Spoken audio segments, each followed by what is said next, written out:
नैबे नैनं गुदि गामिनि संरैखाथि मावथांखिखौ मा फोरमायगोन?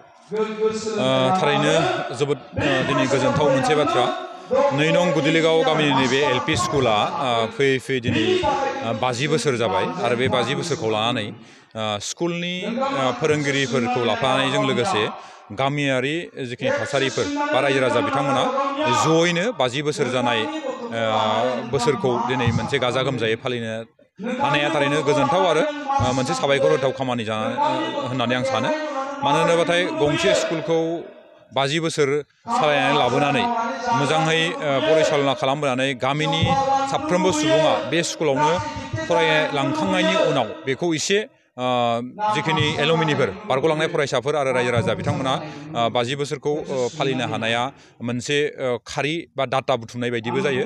बे एलपि स्कुलनिफ्राय जेसेबांखिनि फरायसुला फरायसुलिफोरा पास जालांखो बेनि उनाव सोर फरायसा बा फरायसुलिया मा जालांखो बेखौ बुथुमनायजों लोगोसे बिथांमोननि दैदेननायावनो बारग' फरायसाफोरनि दैदेननायावनो आरो रायजो राजाफोरनि दैदेननायावनो दिनै मोनसे सोलोंथायारि सांग्रांथि मेलबो लानाय जादों जेराव नैबे ओनसोलनि रायजो राजाफोरा बेवहाय बाहागो लाफैदों आरो आं आसा खालामो फैबाय थानाय समफोराव रायजो राजानि जिखिनि सोलोंथायारि फारसे बा समाजारि फारसे जिखिनि सांग्रांथि मेल फैबाय थानाय जोंनि इयुन जोलैफोरखौ लानानै सुबुं फुंखा खालामनायनि जिखिनि थांखि आरो नोजोर बे थांखि आरो नोजोरा फरायसालिनि फोरोंगिरिफोरजों लोगोसे रायजो राजाफ्रा मोनसे गोदान मिजिं आरो गोदान थांखिजों आवगायलांनायजों लोगोसे जोंनि समाजाव एसेबाबो गोरों सुबुंखौ आरोबाव बारायनो हागोन होननानै जों साननानै लानो हायो।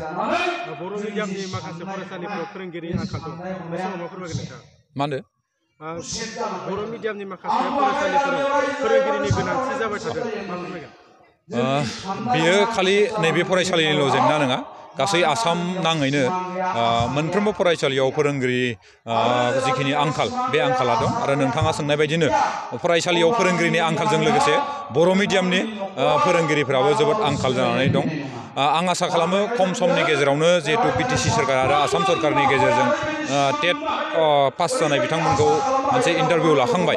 बे इन्टारभिउ लाखांनायनि उननिफ्राय मास मोनसे मोननैनि गेजेराव जों लांदां जानानै थानाय माखासे मानि भेकेन्टफोरखौ जों सुफुंनो हागोन आरो बे सुफुङोबाथाय निस्सय बर' मिडियामफोरनिबो फोरोंगिरि बिथांमोना एपइन्टमेन्ट लानानै जोंनि गासैबो फरायसालिफ्राव एसेबाबो लांदां जानानै थानाय फोरोंगिरिनि जिखिनि पस्ट बे पस्टखौ सुफुंनो हागोन होननानै आं सानो आरो बेखौबो रोखा बुंखानो लुगैदों जे मोनफ्रोमबो फरायसालियाव जिहेतु जोंनो थोजासे फोरोंगिरि दासिमबो गैया बियो सोलोंथाइ बिथिङाव एसे खहा खालामा नङा खालामो जायनि जाहोनाव जों फोरोंगिरिनि आंखालखौल' बुंनानै रायजो राजा बा जोंनि ओनसोलनि समाजारि दैदेनगिरि बिथांमोना फरायसाफोरखौ मोजाङै जुदि जोथोन लायाबा बे जोंनिनो गावनि आथिङाव रुवा दाननानै लानाय बायदि जागोन होननानै आं सानो। ओंखायनो फोरोंगिरिनि आंखालखौ मिथिनानैबो सरकारि भाबै सुफुंनो नागिरनायाव सुफुंस'नो हायाबाबो जों समाज हिसाबै बा रायजो हिसाबै जोंनि बिमा बिफा हिसाबै जोंनि फुंखा सुबुंखौ दिहुननायाव जों बयबो नांथाबनानै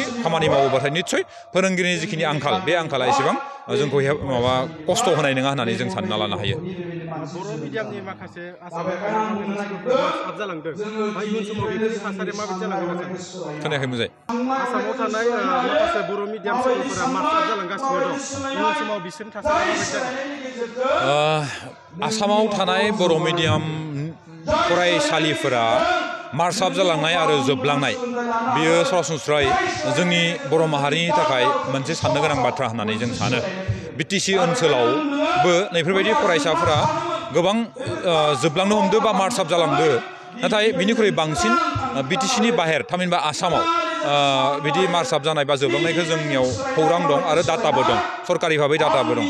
बेयो जोबलांनाया बा मार्च आप जानाया बेयो खालि सरकारनि दाय नंजोबा होननानै आं सानो। मानो होनोबाथाय मार्च आप जानायनि गुबै जाहोनानो जादों जों जुदि नायनानै नुयोबाथाय जोंनि सरकारियाव बर' मिडियामानो जा एसामिस मिडियामानो जा सरकारि फरायसालिफ्राव फरायनायनि जिखिनि फरायसाफोरनि जिखिनि बिबां बे बिबाङा जोबोद खमायलांदों।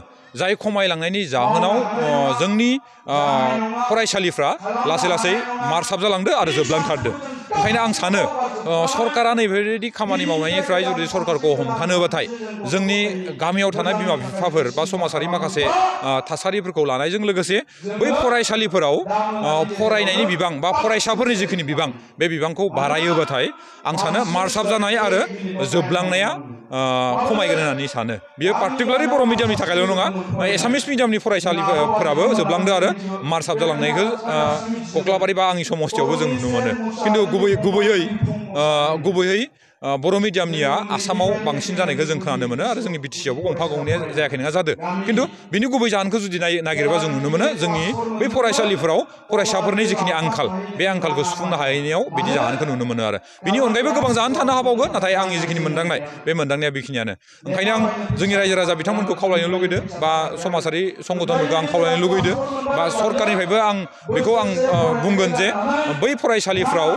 जाय फरायसालिफ्राव फोरोंगिरि बा फरायसाफोरा आंखाल जालांदों बै आंखाल जालांनायफोरखौ जों जुदि आबुं खालामनानै लानो हायोबानो बर' मिडियाम बा गुबुन गुबुन फरायसालि मार्च आप जानाय आरो जोबलांनाया खमायगोन होननानै जों साननानै लानो हायो आरो ओंखायनो रायजो राजा बिथांमोनखौ आं खावलायदों जाहाथे जों बै फरायसालिफोराव जोंनि फरायनाय फरायसानि बिबांखौ जाहाथे खमाया गोजोन्थों